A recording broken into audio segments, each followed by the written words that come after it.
hosts, Mark Jeffries and Matt Pangrack. BTL is brought to you by Lowrance,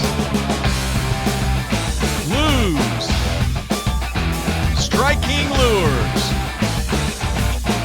Bass Cat Boats, Ducket Fishing, Spro, AFCO, Sunline, and TH Marine. BTL coming at you. Good Monday, everybody. Welcome once again to another edition of BTL Bass Talk Live, where we're going to talk bass fishing and anything else that we want to talk about. Matthew, how you doing? How was your weekend?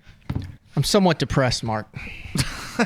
You should never be depressed, dude. Let me explain. You have nothing to be depressed about. Let me explain what happened to me this weekend, and I'm interested if anyone else has experienced this. I'm sure you have back in the day.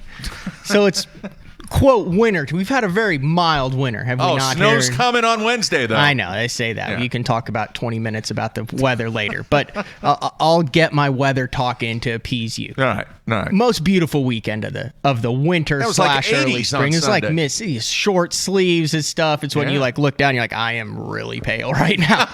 So I'm like, man, gotta hit the lake, right? I mean, there's no option to it. Absolutely. And, you get jacked up. I called my buddy Juice. I said, hey, let's go check out these two new lakes. I've heard good things about them. Time out. Crappie fishing or bass fishing? A little bit of both, primarily crappie fishing. Okay. Anyway, gorgeous day. 8 hours later, I have one carp and one white bass in the boat, and that's all I caught. So then I scrolled through social media that night on Saturday night. Guys, hold it up 3 pounds crappie. You got Chad Ward catching like 45 pounds of bass across Oklahoma. Everyone's like just slaying them, and here I am, gorgeous weather, and I didn't catch crap. I was like, I should have just taken the sure bet and gone and done what I knew instead. But I guess you nothing ventured, nothing gained is the cliche statement there. You had to check out some new. I had a great time, but man, I didn't catch anything. A carp and a white bass. Can you say where you went? Yeah, I went to 2 little lakes called Liberty Lake and Guthrie Lake that are over by Edmond. I know them quite well. Yeah. There was a guy by the name of Joe Coffey that used to fish those lakes all the time and actually showed me. He had a little trick on brush piles. On which lake? On both of them. Really? Yeah, and this wouldn't apply really today, I don't think, but it might. What was his trick? But what he would do is he was really into the little bitty worms, 4-inch worms back then. Like shaky head? Dude, no. This is like 35 years ago. Okay, so like on a little darter head or little darter head. Okay. And he kept saying the smaller it is, the better that it goes through all the brush, because so many times you hear people, it's got to be a 7-inch or a 10-inch worm. Dude, this guy would smash them on a little 4-inch ribbon tail worm. Interesting. Yeah. Yeah, I did not try that. And it was any time of the year. It wasn't just a summertime thing. And dude, he would smash them on Liberty Lake. It's a cool little lake. Yeah. You got to get literally you have to go down dirt roads. Yeah. I went to a concert. I went to a Granger Smith concert on Saturday night. Really? Every song he has is about dirt roads. Which was ironic because earlier that day you have to go down dirt roads to get to these 2 lakes. That's pretty funny. Were they muddy? No, they were clean. But it was, I felt like I've been in Oklahoma since 2005. Yeah. I felt like a legit Okie. Like I was bass fishing down dirt roads and then going to a country concert at Kane's Ballroom that night. That's good listening stuff. to a guy sing about dirt roads and then watching football. Did you spend the night down here? No. You drove back afterwards? Yeah. Right. Diamond Ballroom? No, Kane's. Oh, okay. All right. I got him confused. So what did you do? Oh, dude, I massive chores. It was perfect weather. Did a lot of work around the house. Very nice. Yeah. Got a bunch of stuff done. Anyway, great show today. We're going to have Ryan Salzman on, the FLW Pro Circuit angler. And then tomorrow, a very, very big show. Mr. Bruce Aiken, the CEO of Bass, is going to join us and hopefully answer some questions that we have. I've already received some emails from fans that want us to ask certain questions, so we will see what Bruce has to say tomorrow. He's going to be on live via Skype. Already tested it out. He's good to go. And then on Wednesday, my favorite show, the Sunline Hotline Show, the first one of the year, is going to take place. And on Wednesday, we're going to make the announcement. The unit's still sitting right here underneath the studio desk. Who is going to win the Lowrance Live HDS 12? Now, can people still comment to get in on it? So here's the deal. Jeffries has an HDS Live 12 from Lowrance. Yeah. Go into the iTunes, the podcast feature, Bass Talk Live, rate and leave a comment. We're already up to like 1.45 thousand. It's pretty insane. But out of all those people who are in the comments, Jeffries is going to randomly select one of those people, and then if you're listening and your screen name is called, then you send him an email. Then you have 24 hours. Verify. Yep. Yeah. So we might have to draw once or twice because we've got comments going all the way back since he started putting stuff out there. But great giveaway. So we also have we got a slam-packed first segment here because there's like a billion things that went on. You know, we had only had a show Monday, Tuesday. We've got sponsorship. You didn't even ask about how my stuff went on Wednesday. Wins, everything. Are you not concerned about my health? Oh, you had a heart. Yeah, you went to the doctor. I assume it's okay. Right, you look healthy. No, it's great. They hooked you up. I've lost 16 pounds since I was admitted to the hospital. I'm in rhythm. The rehab is going well. I actually lasted longer than they thought I could last on the treadmill and on the bike. You ever done the hand bike? That's what I call it. I don't know what the technical term. That's the one you just keep warm on? No. You do this. Oh, no. That's for the old people, Mark. You should have seen the people that were in there, dude. I'm not kidding. I felt like, man, am I that old? I don't think I'm that old. Am I that old, Matthew? I mean, I know I'm old, no, but dude, I was amongst with no disrespect. There were 1,000 blue hairs in there. Yeah. Well, not really 1,000, but there was a lot of elderly senior citizens in there. Anyway, let me just ask, everything went. Let me ask one question. Yeah. What place? And I'm going somewhere with this. What place did your bowling friend finish in the Fire Lake Grand? 7th place. 7th place. Yeah. All right, folks. We have weather, we have health, and now we have bowling in the first 5 minutes of the segment. We've cleared the board. I still have a stack of stuff right here. All right, go for it. Where do we want to start on this? As you mentioned, we only had 2 shows last week. A lot of stuff went down. Big announcement from Major League Fishing last week. Bass Cat has renewed. They are one of the longest tenured sponsors with Major League Fishing. I think this year's the ninth year, I believe. I know that they kind of split up. There's 2 or 3 boat companies for a while. When they do the cups, and back before when it was just the Major League Fishing and the cups, they would split up the identical boats. Half the guys would be using Bass Cat, the other half would use the other brands. And then the other big news was Toyota is now part of the sponsor lineup for Major League Fishing, and it is now going to be referred to as the Toyota Series, Matthew. Yes, so that's the former what? Let's see. Can we do this? It was the FLW Series before it was the Toyota Series for a couple weeks before they had a title sponsor. Yeah. Then it was the Costa Series for a couple years before that. It has also been what? The Stren Series and the EverStart Series. That is correct. What else? Has it been anything else? I think that's it. Anyway, so this I thought it was awesome. So we had Jada Costa, right? Yeah. Like way out of his league talking to bass fishing people because he's like a smooth, right? Super smooth, right? Yeah. So this is what he had to say. This is on the FLW website, and John Acosta said, "I'm excited to welcome Toyota into the MLF family. Through this comprehensive multi-year deal, Toyota continues its rich history of supporting the outdoors, now leveraging MLF's highly rated media platforms and angler-centric tournament trails to further position Toyota as a catalyst for growth in the sport of competitive bass fishing." That's solid.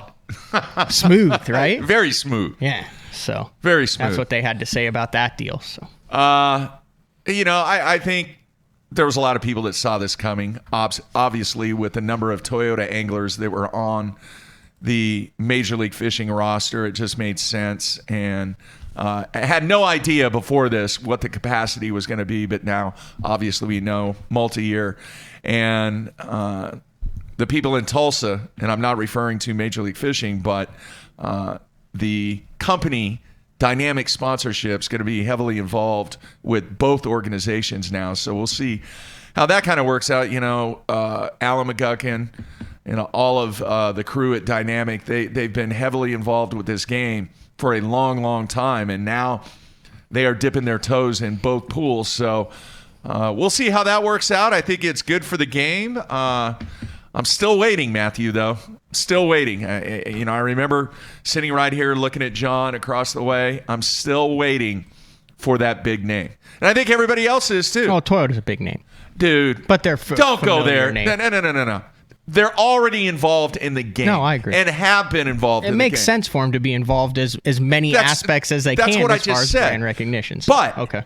I am waiting for the Gatorade, for the Coca-Cola, for the Lowe's, for whoever. All right? That big name player that's going to come in and hopefully add more money into the game to where it's not a continuous cycle of endemic sponsors. I think Squinchers has that market cornered on the energy drinks in Major League Fishing, Mark. We've seen them come and go. We've seen some big names, have no idea what the terms of the deals were, but we have seen some companies come and go. Mm-hmm.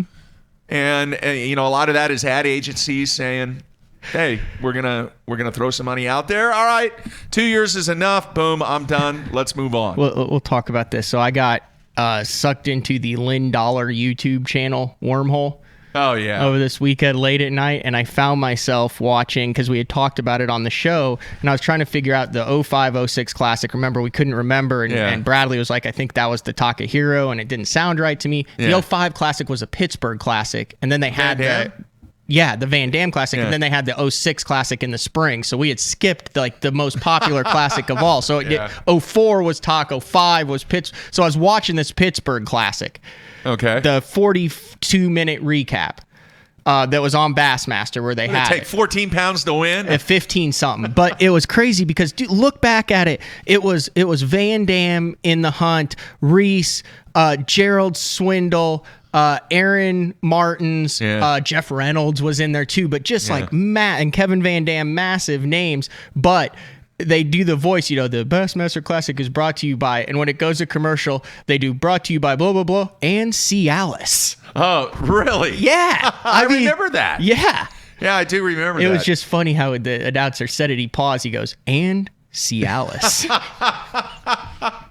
Two things I remember about that Classic real quick. A-Mart and the crash and burn. Yeah. Do you remember that? That was epic. Yeah. Big time right there by the bridge piling and all that and everything. And then the second thing, and this is kind of a personal memory, is that walk from the arena down to where the Three Rivers launch was and seeing all the people in a major metropolitan area that were fascinated by what was taking place in their city. Yeah, I didn't go to that one. Yeah. So. The other thing that stuck out during the competition that they had in there was Brad Wall. I used to fish, I think it was him on the front. He used to fish FLW Tour. I've mentioned this, had a Hooters sponsorship.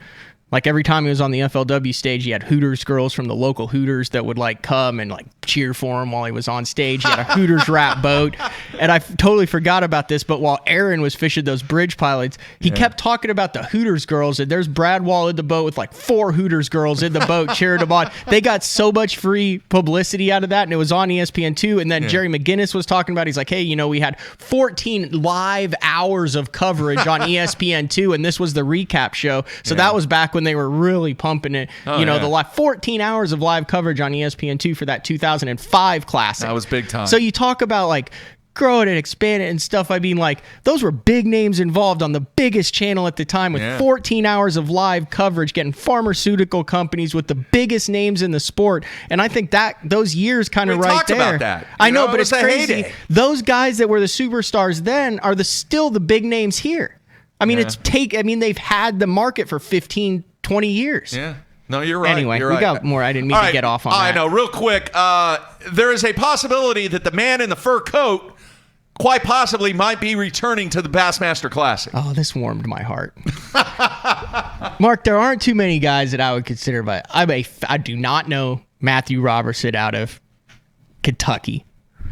He is the man who Steve Austined the water bottles after qualifying through the Bass Nation Championship, wore the fur coat to last year's Classic, and we're like, this guy's pretty smart. No, that's just Matthew Robertson, man. That's how he is. That's how he rolls. If you don't know who it is, it's the On 'em guy. He's the dude with the hats that say On 'em, and then he marketed them. He's got one that says Off 'em too. Anyway, this guy says he's going to catch him, and then he goes out and catches them. Like all over. He like wins almost everything. Really? So he went to the Eastern Regional, which the way it works, you qualify for your state. This is Bassmaster Eastern Regional. They have I think a Western. There's 5 divisionals.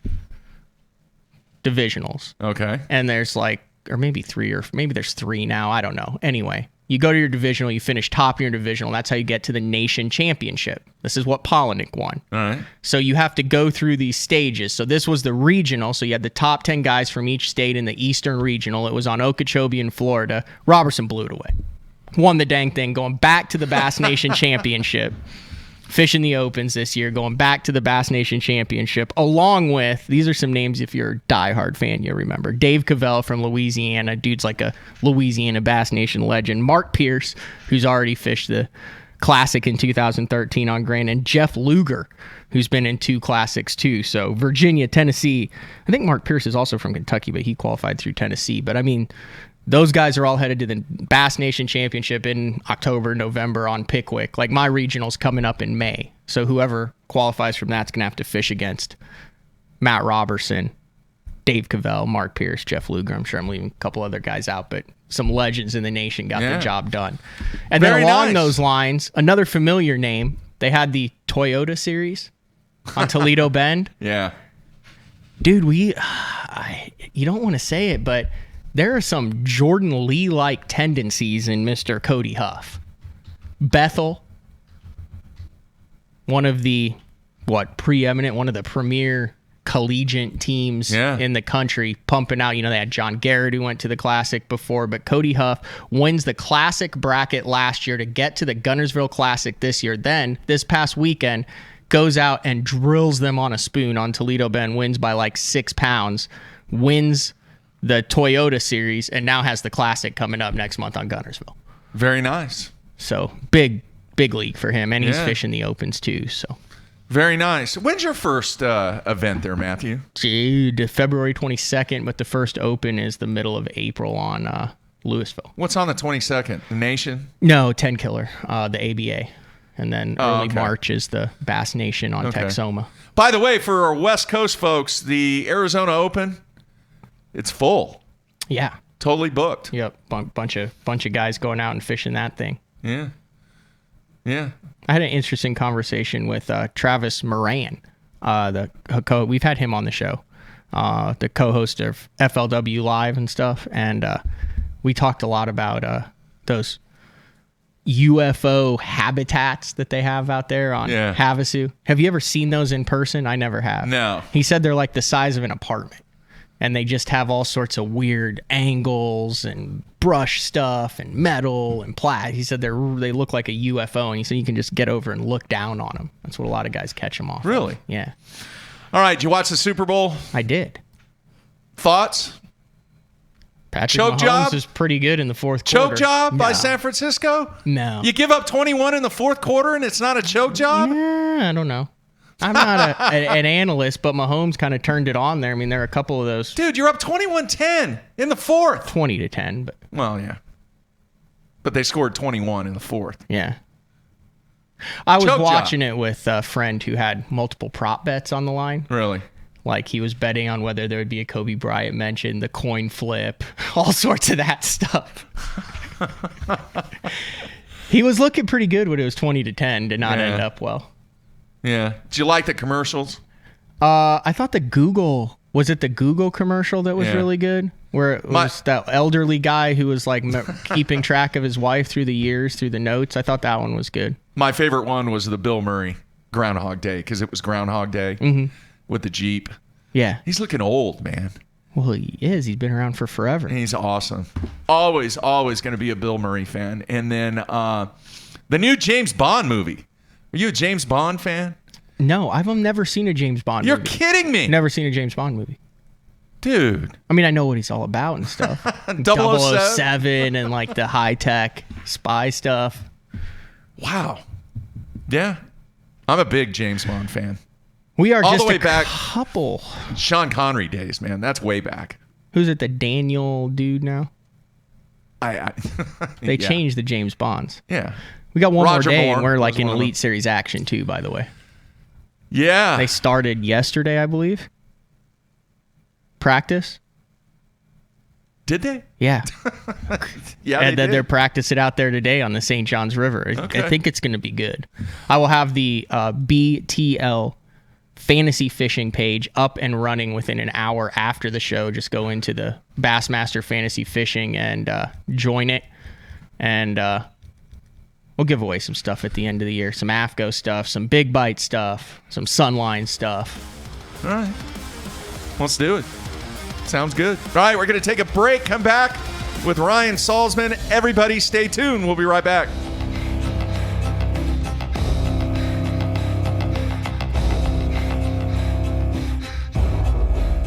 The ultimate fishing system starts with Lowrance HDS Live. Upgrade to HDS Live with a Ghost trolling motor, live sight transducer, or Structure Scan 3D, and get up to $500 cash back. Yeah, you care about gear ratios, inches per turn, and ball bearings, but most importantly, you want reliability and dependability in the equipment you use. Luz doesn't cut corners when it comes to the gear they build. The new Speed Spool LFS is the best $99 reel in the market. Go see for yourself.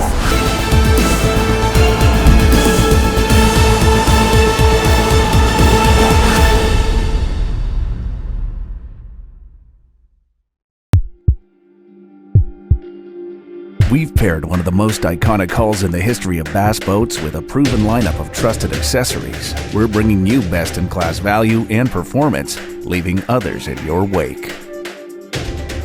Turnkey value, turnkey performance. The Pantera 2 is an overachiever in the 19-foot category. Once you hit the throttle, you'll feel the rush, and there's no looking back.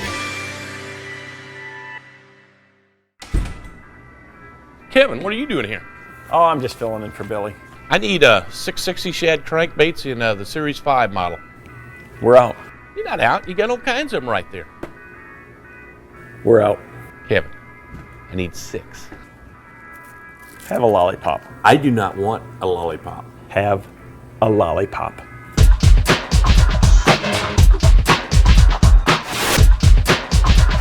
Do you have it in sexy shad color? At Duckett Fishing, we have assembled the top pros in the country to help us design rods to give you a competitive advantage. Castability, strength, durability, action, sensitivity, weight and balance, and consistency. Combine that with the best warranty in the industry, and you have rods that are pro-driven. Duckett Fishing, pro-driven. I want to share with you a new product we got coming out from Sunline. This is the FC leader size spools that we have now. We've gotten a lot of requests for this. A lot of you guys use fluorocarbon for leaders only, myself included. And one of the problems you have is when you have a 200-yard spool, that might last you 2, 3, 4 years. You might even lose it before you even get done with the spool. So we've gone to a little smaller spool. These are 50-yard spool sizes. You know, that way you're not holding your line on forever. You can keep your line fresh, use it when you can, stores real easily in the boat. We got all of our popular line sizes that you're used to with our Sniper from 5 to 14 pound. If you guys are looking for a line that you're only tying for a leader, go check out Sunline FC Leader 100% fluorocarbon and give it a try. Blue Water by TH Marine. Offering LED lighting solutions for your boat, trailer, truck, ATV, and so much more. Engineered and built to be rugged with waterproof and submersible options. Designed for easy installation, Blue Water is available in a variety of colors and styles. All backed by a limited lifetime warranty. Blue Water by TH Marine.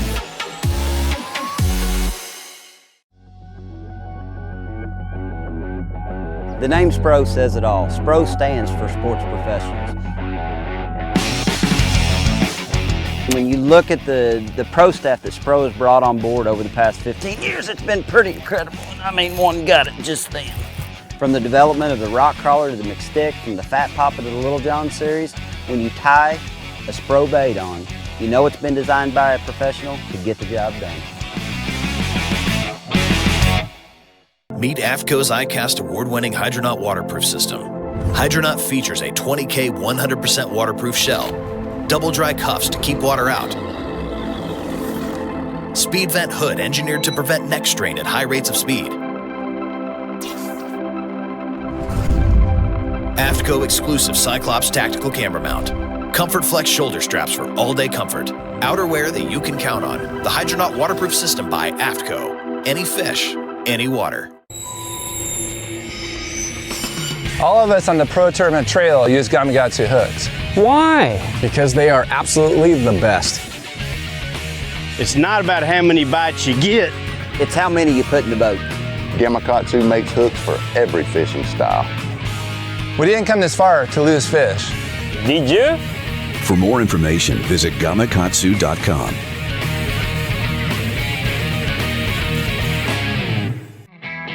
The Big Bite Baits Kamikaze swim on is a very unique bait, and it's got a full body but with ribs to give it a bigger profile but not more plastic. It's got a jointed tail that gives it a lot of action, as well as this up and down crawl type trail with holes and ribs in it, so it creates a bubble trail almost. This bait is supposed to be fished upside down or vertical like this on a great for a chatterbait. I prefer it on a swim jig as well, but you can also cut it down and put it on the back of a finesse jig. You know, flip it around for some spotted bass or flipping docks. Anytime you want a small, compact, you know, little trailer for it, this is great for it. So check out the full lineup of swim-ons at bigbitebaits.com.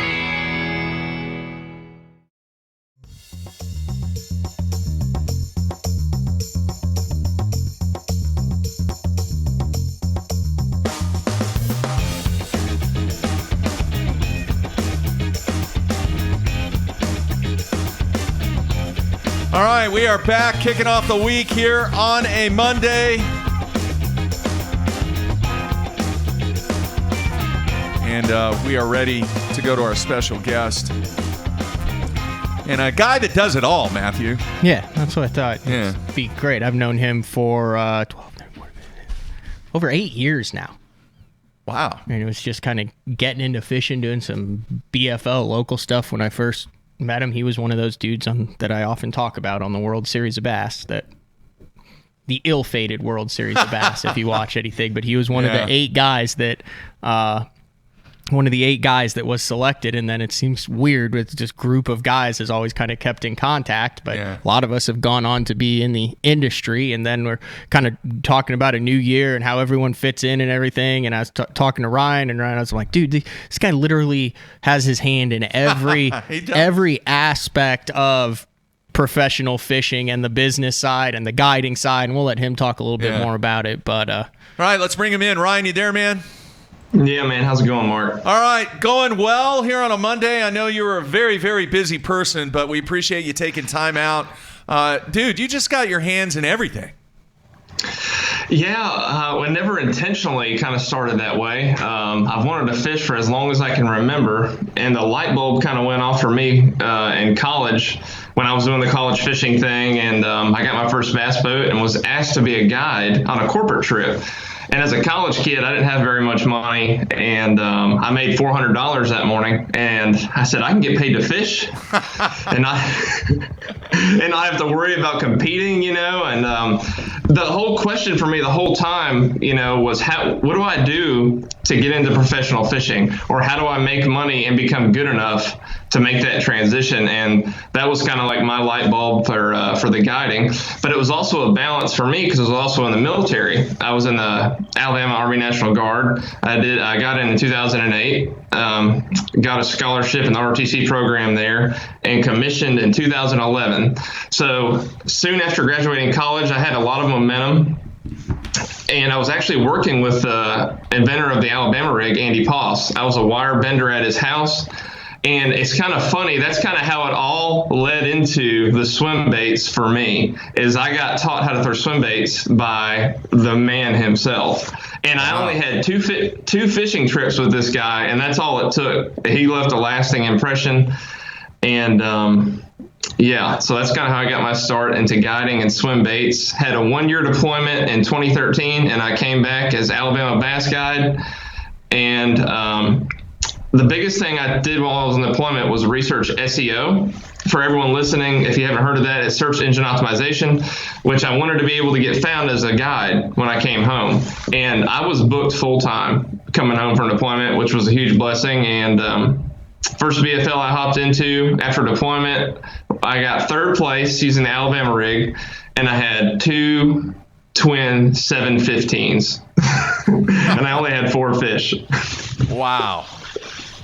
Yeah, he had. I'm looking at it right now. 22, 14, and 4 fish. So Andy Poss invents that Alabama rig. Most of us hear about it the first time. I'm doing this off the top of my head. Fall of 2011 FLW Series event. Paul Elias. So when did you first? I mean, were you on that train way before all of us were? I mean, if you knew him Absolutely. and stuff. Okay, let's hear about that. I mean, when did you start it? It's really cool how it all happened. So I was a college fisherman. I was a dam rat. I didn't have graphs. I just went and fished the dam, which is how I got really good at it. And we just learned how to run up to that dam without electronics. And I would see Andy up there, and there was a rumor that he had some new bait. And we were like, oh, whatever, that's baloney. I mean, what new bait could you come out with that's that good? Well, he was literally winning every tournament. And I saw him one day looking what I had thought was coat hangers off the end of his rod, which ended up being the Alabama rig. And when I graduated, I met him at a tournament, and that was when it was growing, and he had released it. And long story short, I started working for him in that lull period between my time of graduation and going off to my officer basic training in Fort Huachuca, Arizona. So what year would that have been then? 2011. 11. Before so 2011. So how long did you throw it before everyone was throwing it? So you got what? Almost 7 months of it? Oh yeah. Oh my gosh. And I was so excited to transition into professional fishing with it because, that tournament Paul Elias won, I think it was an open event, right? Yeah, it was a series. Remember they had the tour and then they had the series, I think? Right. So they really didn't have a stopgap on information for those events. Right. So it was, I don't know, I'll just tell it how it is. We hand delivered the Alabama rig to Paul Elias.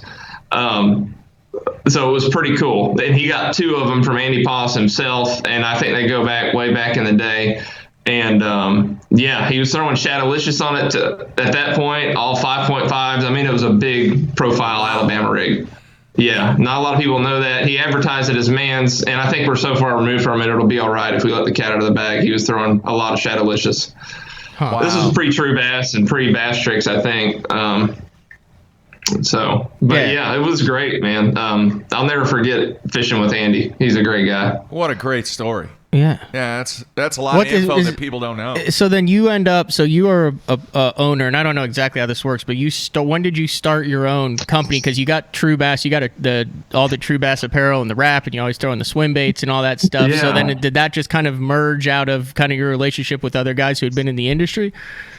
No, so the True Bass thing, I'll bring kind of David Allen fishing. I don't know if you guys ever heard of him. David Allen is another guide on Pickwick. He was my tournament partner in college. And we got on that front end swim bait bite, kind of merged from California to the Tennessee River. And we started throwing those big swim baits on the Tennessee River. So, and this was in that same time frame before I went for deployment. We had found the hippo. Do you remember the hippo, Matt, at all? I do not. So, I do not either. I actually have one in the other room. I may go grab it. I have the original one, and we were catching. It's a 7.5 hippo, and we wrecked them. I mean, you could throw whatever 4 and 5 inch, but if you threw that 7.5 inch bait in a school in the Pickwick, you were getting wrecked, and by big ones. And so I left and came back, and that company went out of business. And when there's a gap or a bait goes away, someone else steps in and fills it, right? Right. So I wanted that bait so bad, I reached out to all the manufacturers and found someone to make it. And when I found someone to make it, I just wanted them for myself and David at this point. They informed me that I had to buy 500 of each color. And I'm like broke. I mean, I just paid off my student debt from my deployment. I'm like that starting at zero debt, right? I'm like, where you want to be coming out of college? And I took the risk, and I said, well, if I'm going to do that, I might as well sell them and try my hand at it. But I was a business marketing major. I know you need more than one product. So I designed a 4.5-inch swim bait, which then became our Little Head 4.5. So I started out with the 7.5 and 4.5. And I was hand packaging everything and just getting a bulk shipped to my house. I took out a $20,000 personal loan to jumpstart this business. And as soon as I got the swim baits in, they were in Perkins Outdoors, and I was sold out within 3 weeks because the smallmouth were biting, and it was what they wanted. I was just a blessing from God with the 4.5. That's all I can say. It was a one-hit home run, never had to change a thing with it. And I branched off from there and made different sizes, and yeah, it's kind of just taken off, and sales have doubled every year. And it's really been stopped by my ability to purchase inventory. So I was really just capped out at sales because I couldn't purchase any inventory, because there's a catch-22 you'll find when you start a small business is if you don't have any credit, you can't get a loan, right? But if you have a successful product, you need a loan. So you're kind of stuck unless you get a shark who wants 50% of your company, which I was not willing to do.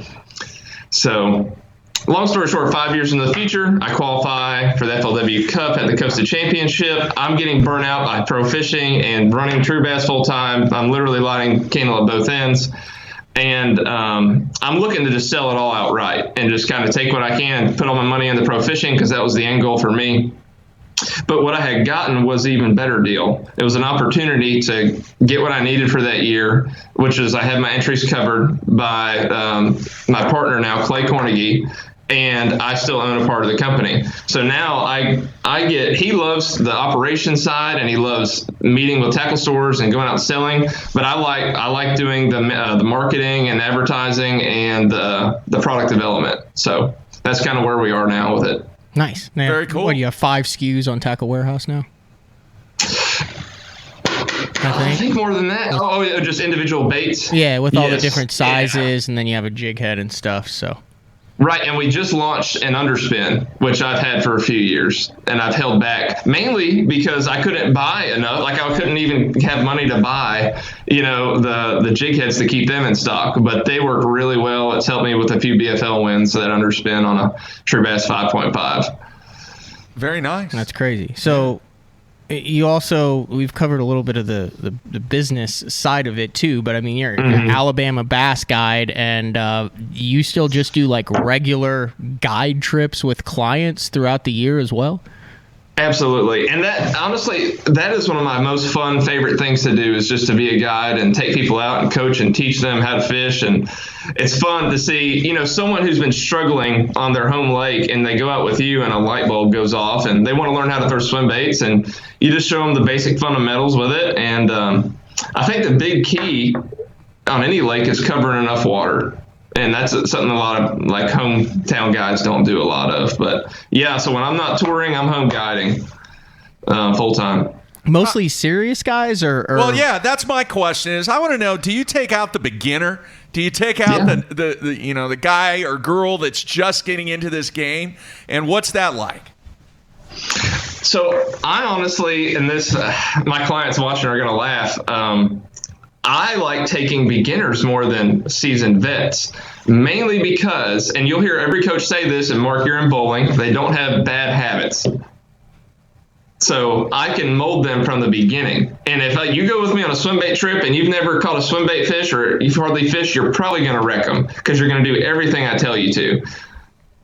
Yeah. What's the word? Okay, we're talking hollow-bodied swim baits, that kind of paddle tail style. What are the worst bad habits that the average guy who's fished them for the last 10 years since they've kind of blowed up? The first time I remember is remember Jay Yellis smoked him one year on the tour on that thing at Beaver Lake, and that's everyone's like, oh, this is kind of a cool bait. Anyway, so what are the bad habits of that style of bait that we all have? Okay, I'll try to do 3, but the one off the top of my head is imparting too much action in your swim bait. You do not want to overwork it. Think of it like a Senko. Once you match the right gear ratio and line size, all you want to do is become a robot and steadily wind that bait. And if you get a bite, do not swing. What you want to do is do a quick reel, and if your line stays tight, you keep reeling and pull to the side. And then what's cool about that hook set technique is when you reel, if he bites it and you go boom, and it doesn't stay pegged, he just nipped it, and then it looks like that shad tried to get away, and then you go back to reeling, and he usually comes up and eats it. So with an Alabama rig, I'm sure you guys have thrown, where you guys are located, you'll get 3 and 4 bites with an A-rig a lot of times, right? They're just nipping at it. Mm. Same thing with a single swim bait. But you can really capitalize on that by not woofing. So that would be number 2 is hook set, right? So you want to be a robot when you're reeling it, and you want to do a reel set. And that's probably the 2. And letting it go to the bottom. A lot of guys let it go all the way to the bottom. And I find that a lot of times, especially early spring, you want to start reeling when that bait hits the water and match your jig head to how deep you want your swim bait to go during the depth. So imagine just like a crankbait, how deep you want it to go, right? If you're reeling a DT10, it's going to 10 feet, for most of your cast. If I want to go to 10 foot in most of my cast, I'm going to throw a half ounce on a 4.5 on 15-pound fluorocarbon. If I want to go to 12 plus, I'm going to go to a 3/4. If I'm going to go to 20 plus, I'm going to go to ounce. So if I hit the water and I start reeling, it's going to dive, right?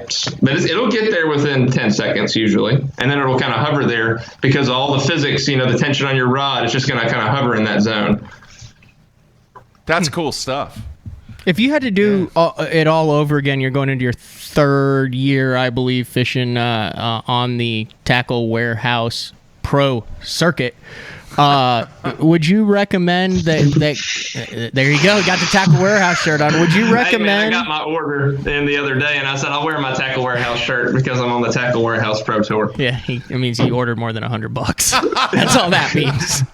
Every time. Would you recommend that someone who's dead serious into this and wants to get into it, would you recommend that they get into the guiding side of it, or or start in tournaments and not do the guiding thing? It seems like everyone kind of has a different approach, but there's a lot of younger guys, like a Josh Bertrand comes to mind and stuff like that, guys who kind of spent a lot of time on the water guiding and then are seeing success early on in their careers in the tournament side. I think guiding is a great recipe, but you also have to look at the demographic for your area and your lakes, and does it make sense for me to guide here? Like Guntersville right now, I'm not going to say I'd recommend someone to go be a guide, mainly because it's really saturated. But if you're a marketing guru and you think you can compete with 40 guides now that are pretty successful in being booked up, go that route. But the best piece of advice I can give to someone young wanting to get into this is to do a self-evaluation, write down all your strengths and weaknesses, and ask me, what am I good at, and find your own path, right? So you need everyone's path is different. And when I look at my faith and my fishing is go hand in hand. And I look back and I see how God has had his hand in my life and directed me through True Bass. I never knew when I started True Bass that was going to be my golden ticket to fish the FLW Tour. Without True Bass, I didn't have any money to fish it. So that, and I don't know what that golden ticket will be for, the young people watching. Mm-hmm. However, I think you should do everything in your power to work towards that goal. And if that's starting a YouTube now, if that's blogging on Instagram with the new IGTV, the Instagram TV, which I think is a huge trend. And if you're not on the front end of that, you're probably going to miss out on a lot of exposure. And then obviously podcasts. I started a podcast. I'm a huge fan of you guys. I've watched you for years, and I'm just trying to be like you guys and Ike. And I'm still finding my identity within my own podcast, trying different formulas, what works for me. It started out as Guide Talk Live, which is fun when it's kind of like a party and guys drinking. But it's kind of turned into Guide Talk with this kind of one-on-one interviews with other guides in the lake, different professionals, talks before the FLW Tour. So that's kind of where I'm evolving into now with mine. Yeah, go ahead, Mark. Well, I want to get to the instant feedback. I wanted to talk about the guides. Do guides get along? Like, I mean, you're in an area where you've got Gunnersville and Pickwick and Wheel. I mean, you've got tons of guys who are guides here. Like, how is that dynamic? Like, I mean, you got fights in the crappie world. You got to have fights in the Alabama guide service world. Oh yeah. Oh my gosh, Gunnersville is the most vicious guide ring, I think, in the world, probably, right? Because, I mean, bass fishing is pretty centric to the U.S., and Gunnersville is pretty famous for guiding. And I think there needs to be a Days of Our Lives guide edition on Gunnersville, and we probably all make a lot of money. I'm telling you, man. Like, so it's getting to a point where it's kind of leveled out. But when I was getting into it, I was kind of like the first young guy, then other young guys, and everyone's just so competitive and kind of cutthroat. If you cut your prices, someone gets mad. They invite you to help with a guide trip. I'm not going to name names. I got help to go with a guide trip one time. Oh, well, your rate's $300. So guess what? You're only getting paid $300. The rest of us are getting $400, you know? So it's kind of stuff like that. It's just crazy, man. Like, there's the YouTube series right there. Yeah. Dude, I'm telling you. That's the YouTube series. Get 4 or 5 guys and just film all the drama. Put that out on YouTube. You get all of it. You get the fans. You get to promote your guide service. You get the tournament anglers in it. You get the fish catches. Oh, yeah. It's like the Kardashians of North Central Alabama. Yeah. Oh, yeah. Hey, you know something? Back in the early 90s and kind of maybe even before that, so many of the guys that made it to the national tour were guides. Mm-hmm. I mean, that was like the natural progression. Look at the Hemphill gang. Yeah, they were all guides, and so many of those guides came from Texas and Alabama and Oklahoma. That was kind of the birthplace or the start of somebody that wanted to pursue a fishing career, and now it's changed so much that a guide going from being a guide to being on a prospective tour just hardly doesn't exist anymore. Well, my whole theory on all of it is whether I was a guide or whatever, I'm going to let my success dictate my progression. And it was a clear sign to me. I mean, I prayed about it. I wanted it for years to fish on this pro level. And I would guide it for, I think, 7 solid years before. But I was always top 5 in points in my BFLs, but never busted out. And like the last 3 years I won a BFL every year and had like 2 seconds. And then I said, okay, I saved enough money from those wins because I'm also living off those winnings because I'm a full-time guide, making house payments, car payments. I had a family at the time. So it's crazy, man. And then when I said, all right, I won my 3rd BFL, I'm going to the Coastas. And when I went up to the Coastas, I cashed a check in every event. And when I qualified for the FLW Cup at the championship, it was kind of my sign, and I did everything in my power to come up with the money. And here I am going in my 2nd year now, and still learning a ton. I mean, at Rayburn, I had an awful finish, and I know Matt's big on stats. I look at my own stats, and I'm like, I'm either a bomb or I'm pretty competitive, and I'm trying to eliminate those bombs. And the biggest lesson I learned on Rayburn is last time I was there, I was comfortable to run around because it was so flooded. This time I was very uncomfortable, and I think that is probably the reason for my lack of success there, because when you have a lot of rough water and you're uncomfortable running around on a lake, you feel stuck in an area and you don't have that mobility to move around. You're now fishing a 2-year average to try to jump up to the BPT. I was talking to one of our friends that we both know is James Biggs, and after the first tournament he said, well, 1 down, 13 to go. It was a top 10 in the points after 2 years go on. Has that kind of changed your outlook on the tour and how you're going to approach this upcoming season, fishing more for an average? Or because you were there fishing the FLW Tour. Now you got the opportunity to go to no entry fees in 13 tournaments from now. It's an interesting question. It's one I literally set after my awful finish. And my goal, you talk a big game going into the season. You're like, these are my goals. I want to be AOY 2020. I want to qualify for the BPT. And all that is great. But all we have is the present, And also a goal of mine is to fish the Bassmaster Classic. And I've always wanted to be on the Elite Series. So with all that being said, my style, I was made an offshore fisherman, and that's kind of how I made a lot of money. So that style, when you're an offshore fisherman, you either find the mother lode, right, or you kind of struggle. And that's kind of the trend I've seen in myself. So I think I'm just going to kind of keep stitching my style. It's got me to where I am. I'm going to trust my process, and I'm going to try and make as much money as I can over the next 2 years and see where that lands me. All right. All right, man. I want to go to the instant feedback. A number of questions. Real quick, Austin in Alabama wants to know, what is the guide catch versus client catch ratio on one of your guide trips? It really depends on the day. It depends on the skill level of fishermen versus the day, how well they're biting. And yeah, I'm going to say I have days where I get smoked, and I'm like a pro, right? And I'm like, I'm trying to catch them. I'm going to act like I'm not trying to catch them, but I'm trying to catch them, and these guys are whacking me. What happens, I've kind of developed it over the years and I refine it. I try to get on a pattern that morning, catch a few fish, and then I try to get the clients to catch the fish, right? I try to coach them through the process of the techniques. And there's some days, if they're not getting it, I got to pick up a rod and start catching a few to then give them some more confidence. Okay, this is working. It's not the technique. It's just I just need to do it right.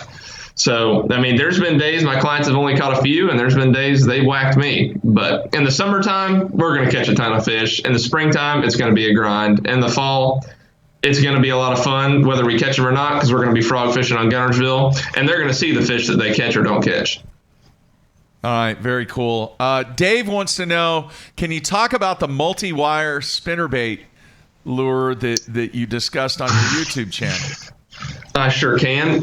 It is designed by Brent Anderson, originally called the Frankenspin.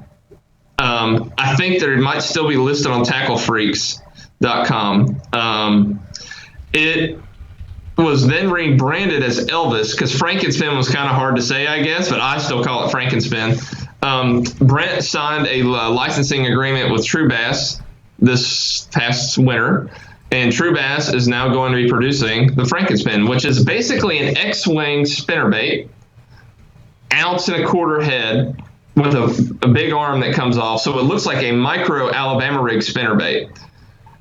And we usually put a grub in the center or a True Bass 4.5, and was made for ledge fishing on the Tennessee River. So that's what that is. And we're going to expand on that and kind of see where it goes. We're going to make a 3/4 ounce version as well for some shallower applications. You don't have one handy, do you? I could run up to the garage and grab one really fast. What do you think, If you want me to. I don't know how far it is, dude. I mean, you give me 30 seconds.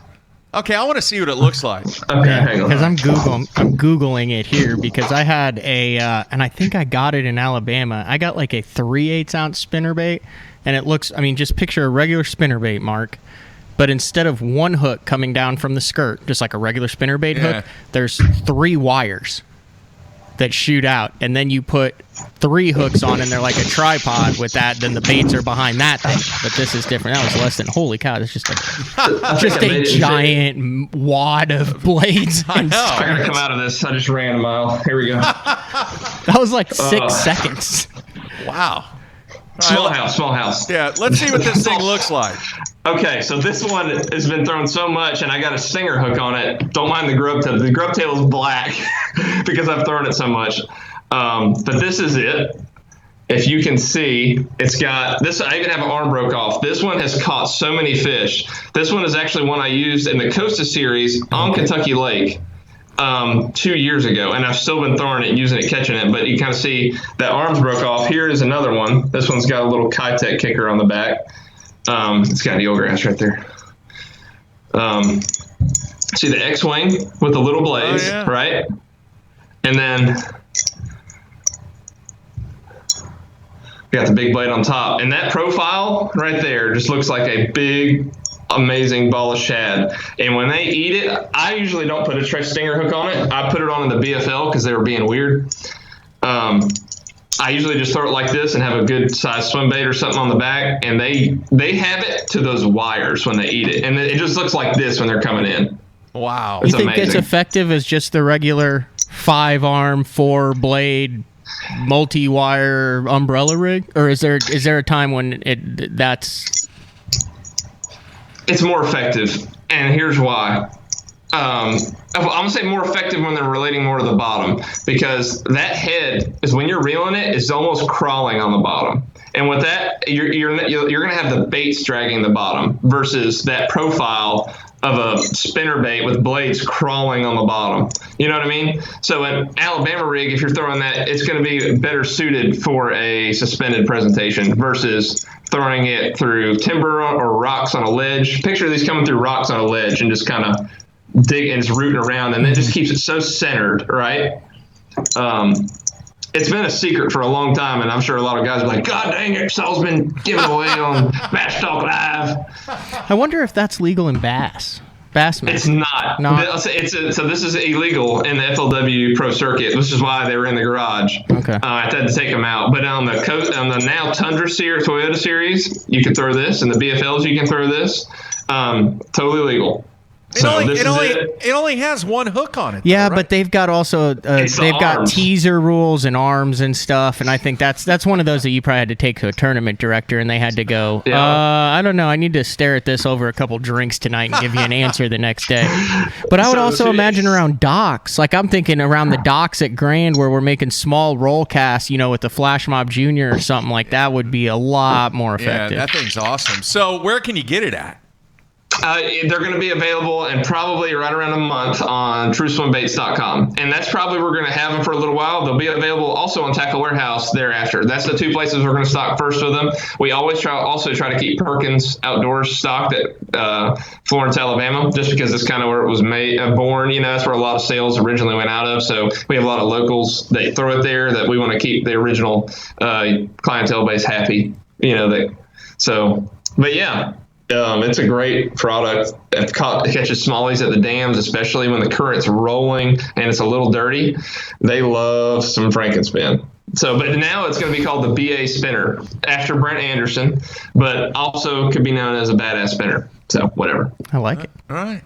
That's cool. That is really, really good stuff there. I had not seen that. Had you, Matthew? Neither. No, I was, like I said, I was describing something else. I had seen one that I got that was like just a regular spinner bait, and then instead of the one hook, there were 3 wires coming out of the bottom. And then you put your jig heads on that. I mean, there's all sorts of different variations. I've seen those, right? Yeah, I've seen those. This thing is very unique, and there's a reason. Once you get your hands on one, there's a reason that it works so well. There's certain aspects of it that are really conducive to getting some bites. So you just have to get your hands on one and play with it and see it for yourself. It looks giant. It looks like a musky spinner. This is my hand. I have a big palm, and that's it right there. Do you think those fish on the TVA eat way bigger baits than most people give them credit for? Like a normal 3 to 3.5 pounder. Yeah, I wish I could have sent you a picture to throw up. When I originally came out with the 7.5, the true bass that year, we were catching so many smallmouth on them at the dam on the 4.5s. I said, speaking of guiding, I like to do something a little different once I get the clients catching fish. I pick up the 7.5 up there drifting in the current, smallies. Boom, 4 and 5 pounders, smallmouth, eating a 7.5 inch swim bait just all the way down their throat. All right. Dude, you're a busy man. Very, very busy. And what's funny is I feel like when I have downtime, and it's maybe the military, and because I hate sitting still. So if I'm sitting still, I don't like it. Speaking of busy, I don't know if you guys heard of the fallen officer that was here in Huntsville, Billy Clardy. And along with some more guides, Chris Jackson being one of them, he's also a police officer that's a guide here. We're having a benefit tournament for him around July 11th out of the state park on Lake Guntersville. Going to try and invite a ton of police officers and have just a big thing of it. And all the proceeds are going to Billy Clardy's family, and it's a $5,000 guaranteed prize. So looking for sponsors to help with that event. And it's going to be a great time, and try and draw just a big crowd to Lake Guntersville and have a fellowship and good time fishing. Nice. All right, very cool. Anything else, Matthew? Yeah, how often do you see other guys out on the water? You got Randy Howell, Chris Lane, the Lee brothers. I know they moved a little bit farther away. You got Remitz is still around there. I think he's back up and moving around a little bit now. Justin Lucas. Remitz. Do you see those guys on the water? Yeah, I saw Remitz the other day, and funny, I saw him. I was like, "What?" I thought I saw another rod, and I was like, "Who's with him?" And it's his son. His son is big enough to stand on the boat and go fishing with him now. So They had a father-son fishing trip the other day, and it was great. I was out fishing a little deeper behind them, and yeah, it's great. Jordan Lee was on the water the other day. Saw him buzzing around. It's really common. I think Bobby Lane has Chris Lane's son. Fishes a lot. I see that power pole boat just running everywhere. I'm like, God dang, man, he's got a hammer foot. Wow. So, all right. Well, man, I think we thank you. covered it all. Yeah, a great show. I mean, so many tidbits of information that I had no idea. The deal with the Alabama rig with Paul Elias, that was very cool. I told you when I booked it. You were like, "Well, yeah, I've heard of him, but I don't know much about it." I was like, "Trust me, we'll not run out of things to talk about." But on YouTube, it is Alabama Bass Guide. Yes, sir. There's your name on YouTube, and you can listen to your podcast there. You're also on like Spotify and stuff too. I'm trying to learn how to get on Spotify. Maybe I'll refer to you on that. I think I'm on iTunes as well and Podbean. So check his stuff out there. True Bass Swim Baits. I mean, you can I just Googled it here. He pops up on Tackle Warehouse, the website, all sorts of different stuff. And then follow Ryan on the tour coming up here to get back on track and cash a little money. He was like, you were like over $74,000 last year, and then they bumped the entry fee up to like $6,000 here. So I mean, you got a little work to do. If it wasn't for Theron Asbury, I guess I developed a relationship with him, met him at the Cup while I was weighing in, and then he reached out to me, and I got linked up with Yozuri and Hardcore going into this year. Without them, I don't know where I'd be sitting right now after a bomb after the first tournament. So I'm so grateful for Yozuri and those guys. And speaking of catching a ton of fish on the Yozuri trap right now in Mac Crawl, that color is amazing. Go check out some of my Instagram posts. You'll see the bait just down their throat. So it's a good time. And if you want to get some product from True Bass, listening to the show, use the code NOW30, NOW30 for 30% off. Look at that. He's even got the old podcast % off thing down. Yeah, we don't even have that. No. Yeah, I can make one for you guys. BTL 25. Come on. There, we don't even have that going on. We're on Spotify, but we don't have that going on. No, that was good stuff, dude. I mean, you went into a bunch of stuff that I didn't even know. Yeah, it's great stuff, man. Hey, I wish you nothing but the best for the remainder of the season here in 2020, and good luck to you, man. Thanks so much, Mark. It's an honor to be on the show. Hope to be on again. All right. No doubt, man. You're welcome anytime. All right. Take care. Thanks. All right. There you have it. Ryan Salzman. Wow. What some great stories. Yeah. I had no idea about the Elias stuff. Yeah, no, neither did I. That's awesome. Yeah. It's kind of, that reminded me of the guys who made the, like Casey Ashley and stuff, and the guys who would be like making the chatterbaits with the Davises, hand putting them together. But there ain't many people who were throwing that thing before we knew about it with Elias. Remember, we had a whole year where you refused to even say the word Alabama rig. Rigatoni. A rigatoni, the chandelier. You did a whole show where Drew pretended to be an Alabama rig. Yeah, and I interviewed the Alabama rig. Remember, we had Elias on that whole year and a half. Is it legal? Is it not? Yeah. You had the guys who had jerkbait and crankbait spotters going, no, it should be. You had the swim bait guys going, yes. The jig head people going, yes. You could throw it on the FLW tour, but you couldn't throw it on the Elite Series. Then you could throw it on the Opens, but not. And it's crazy. That was a crazy time. It was. We need to go back and revisit that. Pull out the tapes. Let's see what we can find. All right, tomorrow, the CEO of Bass, Mr. Bruce Aiken, going to be on live via Skype. If anybody has any questions, can't watch the show live and get the instant feedback, send them to me, mark@basszone.com. Then the Sunline Hotline on Wednesday, a jam-packed week once again, Matthew.